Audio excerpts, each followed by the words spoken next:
ये बात बहुत स्पष्ट हो गई है। तेलंगाना के चुनाव में ये बात बहुत स्पष्ट हो गई। प्रियंका जी, आप परिवार ये दिखाता है कि भाजपा की सरकार जो और उनके नेता जो है वो महिलाओं के पक्ष में कभी खड़े नहीं, क्योंकि जब वो महिला ओलंपिक के मेडल लेके आई तब तो मोदी जी ने उनको घर बुला के उनके साथ चाय पी और उनके साथ फोटो खिंचवा दी और ये कह भी दी, पूरी मीडिया ने, आप सब ने कहा कि मोदी जी है तो मुमकिन है। जब उसी महिला ने बाहर बैठ के आंदोलन किया, सड़क पे बैठ के, जब उसी महिला ने कहा कि मेरे साथ अत्याचार हुआ है, तो किसी ने उसको पूछा तक नहीं। वो रो रही थी जब मेरे से मिली, उसने मुझे कहा कि मुझे मेडल मिला।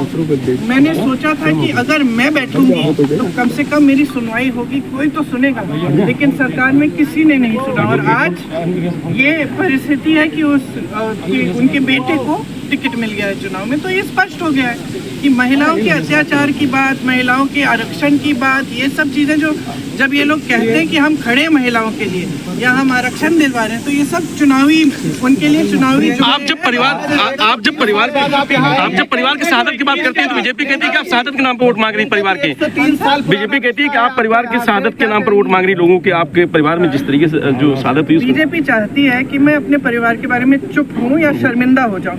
क्यों शर्मिंदा होंगी मैं अपने परिवार के बारे में? गर्व है मुझे अपने परिवार पे, गर्व है मुझे इंदिरा जी पे, जिन्होंने इस देश के लिए इतना कुछ किया, जिन्होंने पाकिस्तान को तोड़कर बांग्लादेश बनाया।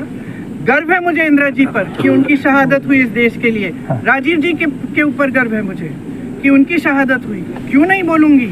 मैं क्या चुप रहूं और इनको गालियां देने दूं? और ये सुबह से शाम तक सिर्फ ये कहते हैं कि इंदिरा जी जैसी शहीद, राजीव जी जैसे शहीद देशद्रोही थे। मैं चुप रहूं? कैसे चुप रहूंगी? मेरी दादी थी, मेरे पिताजी थे, क्यों चुप रहूं?